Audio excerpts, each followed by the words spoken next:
Untuk pertanyaan pertama, bagaimana Bapak dapat mengidentifikasi kasus-kasus yang merupakan dilema etika atau bujukan moral?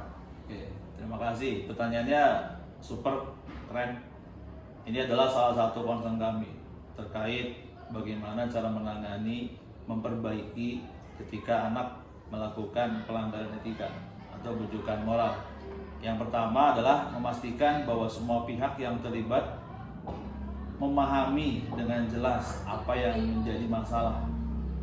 Jadi ditanyakan, seperti contoh, apa ada dua kepentingan yang sama atau benar? Jadi kesana sih tuh. Oke, terima kasih. Pertanyaannya luar biasa, menarik, dan ini menjadi concern kami di SMP Islam Al Hidayah terkait meningkatkan karakter siswa, terutama dilema etika dan bujukan moral.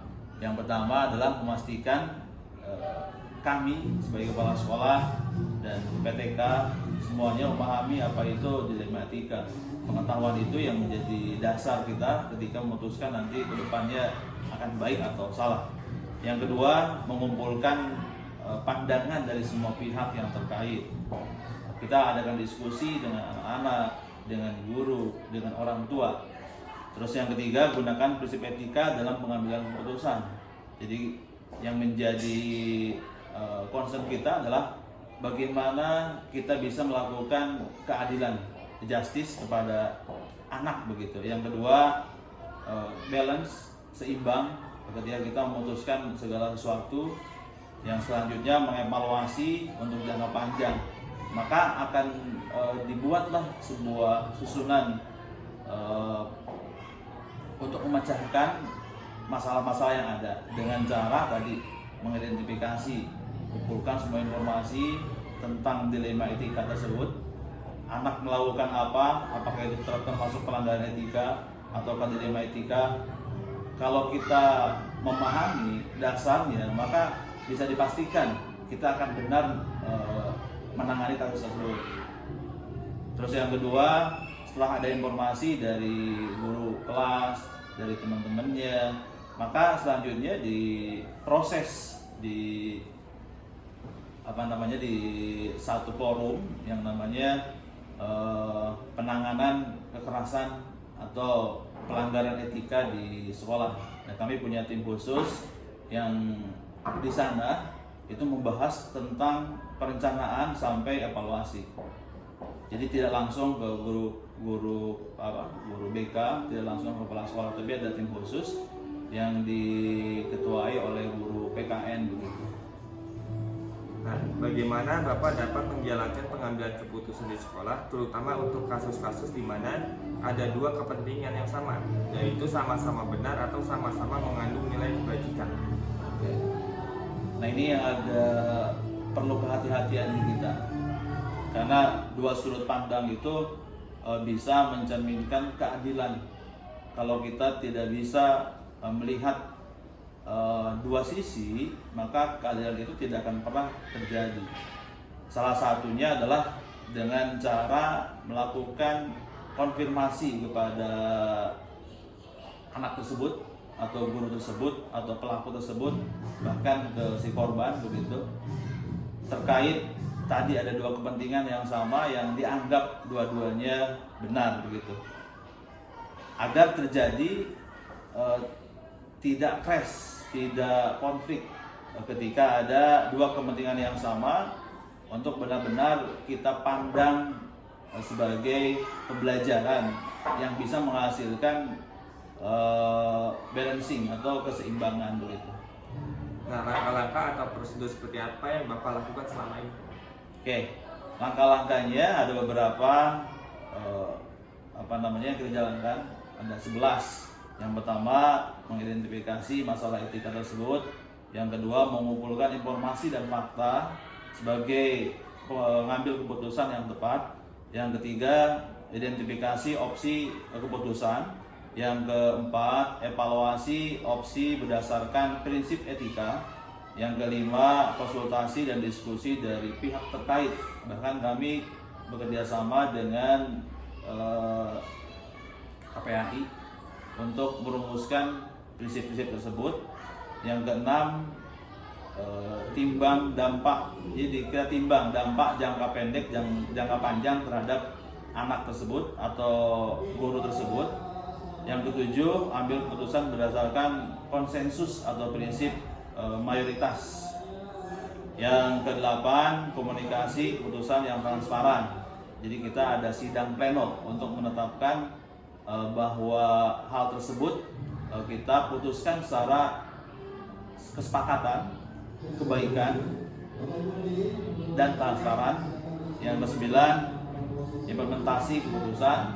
Yang ke-10, evaluasi dan tinjauan ulang. Yang ke-11, pelajari untuk pengalaman berikutnya begitu. Jadi ketika anak yang melakukan dilema etika, jadi kami tidak menghukum dia, karena dua-duanya itu akan merasa benar tadi apa yang seperti ditanyakan. Jadi ada dua kepentingan yang sama. Tapi kalau 11 langkah itu dilaksanakan, ya insya Allah tidak akan terjadi konflik berkepanjangan begitu. Yang dari akibat tadi ada dua pandangan yang berbeda. Mungkin itu. Nah, hal-hal apa saja yang selama ini merupakan tantangan dalam pengambilan keputusan pada kasus dilema etika? Oke. Untuk tantangan tentunya ada ya. Menurut kami tantangan itu adalah hal yang positif. Jadi kami bisa melakukan perbaikan-perbaikan ke depan. Ada tantangannya yang pertama dari internal pribadi, dari diri saya, dari guru-guru. Kadang egoisme itu selalu ada terkait hal tersebut. Oh saya guru, oh kamu siswa, itu pasti ada. Nah itu kita redam biar lebih profesional dengan cara pelatihan-pelatihan untuk kita bisa mengkondisikan secara psikologi. Terus yang kedua, dari siswa tersebut begitu. Nah, apakah Bapak memiliki jadwal tertentu dalam sebuah penyelesaian kasus dilema etika? Apakah Bapak langsung menyelesaikan di tempat atau memiliki sebuah jadwal untuk menyelesaikannya? Bentuk atau prosedur seperti apa yang Bapak jalankan? Oke. Jadi ketika ada kasus, kami tidak langsung bertindak. Maka tadi dari 11 langkah tadi kami lakukan identifikasi. Kami mengumpulkan informasi dari siswa, dari guru-guru, dari orang tua. Kami tidak akan pernah memutuskan segala sesuatu kalau tidak ada faktanya. Kalau hanya sekedar ucapan, itu akan jadi dilematis. Nanti adil atau tidak mengambil keputusan. Nah, setelah kami mengumpulkan informasi dari semua pihak dan kita punya faktanya, maka selanjutnya kami jadwalkan untuk sidang pleno. Yang ruangan ini menjadi tempat sidang begitu untuk kasus-kasus tersebut. Setelah jadwalnya itu sudah ditetapkan, maka kita laksanakan.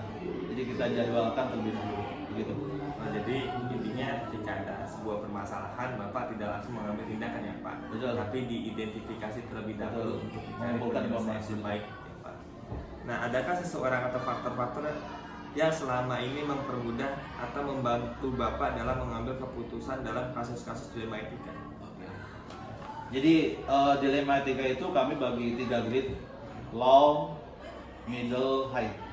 Kalau low mungkin low sama middle gitu, mungkin kami bisa menyelesaikannya sendiri dengan guru-guru gitu. Tapi kalau yang high, kami tetap berprinsip gitu ya.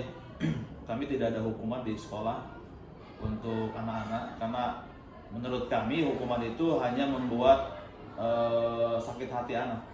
Maka penyadaranlah yang kami lakukan. Nah, untuk kerjasama yang high itu ya tadi kami sudah MOU dengan KPAI terkait dilema etika yang kelasnya tinggi. Dan kami juga request ke KPAI, kami tidak menyalahkan anak, kami tidak menyalahkan guru, tapi sebagai proses pembelajaran agar kedepannya anak ini jadi tahu, oh ini hal yang salah dan tidak boleh dilakukan lagi. Itu langkah-langkah yang kami lakukan dan kami kerjasama kerjasama membantu untuk kasus-kasus yang high itu dengan KPAI. Kita sudah punya MOU dengan mereka begitu, dan insya Allah setiap semester gitu, setahun 2 kali kita selalu melakukan parenting kepada anak dari KPAI khusus. Jadi kalau misalnya di sekolah ini ada permasalahan, itu kalau misalnya anak tersebut kasusnya itu masih kasus low atau middle, itu masih bisa diselesaikan oleh pihak sekolah ya. Betul. Nah, kalau misalnya kasusnya itu kasus berat, maka nanti akan ada KPAI yang akan melakukan konseling kepada peserta didik tersebut, sehingga penanganan terhadap permasalahan-permasalahan yang ada di sekolah ini dapat ditangani dengan tepat sasaran. Ya, betul. Nah, pertanyaan terakhir nih Pak. Dari semua hal yang telah disampaikan, pembelajaran apa yang dapat Bapak petik dari pengalaman Bapak dalam mengambil keputusan di dilema etika? Terkait dilema etika, pengalaman-pengalaman yang kami ambil gitu ya sebagai dasar kebijaksanaan, maka kami tambah ilmu dari pengalaman tersebut. Nah, menurut kami prinsip kebijaksanaan itu bukan dari hati. Prinsip kebijaksanaan itu bukan dari cara pandang kita, tapi prinsip kebijaksanaan buat kami untuk menangani kasus dilema etika adalah pengetahuan. Jadi makin banyak pengetahuan yang kita raih, maka akan ada kebijaksanaan dalam mendidik anak terkait penyimpangan sosial atau tadi disebut dengan dilema etika.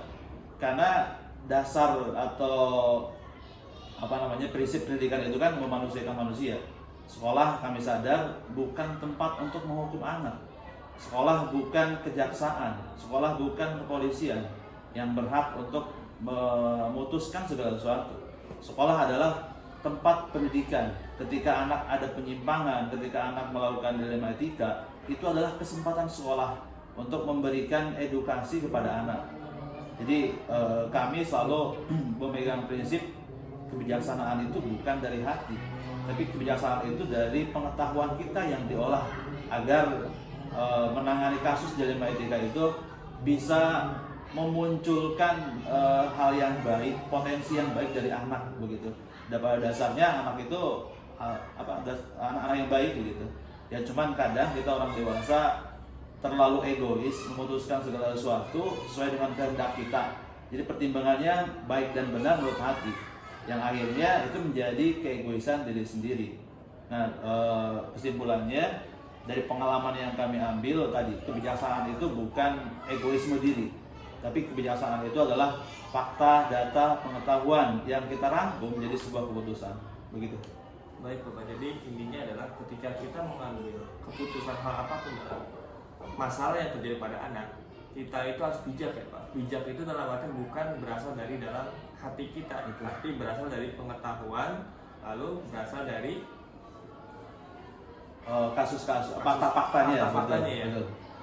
Baik Bapak, terima kasih. Mungkin Sama-sama. itu yang bisa kita tanyakan ya Pak terkait dilema etika dari pengalaman-pengalaman Bapak sebagai kepala sekolah selama beberapa tahun ini.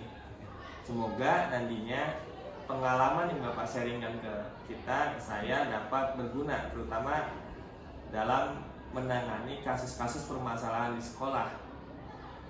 Mungkin itu saja Pak. Terima kasih Bapak. Sama-sama. Jadi kayak kalau tegang ya, Bro. Ya. Soalnya apa namanya? Kalau tugas-tugas kayak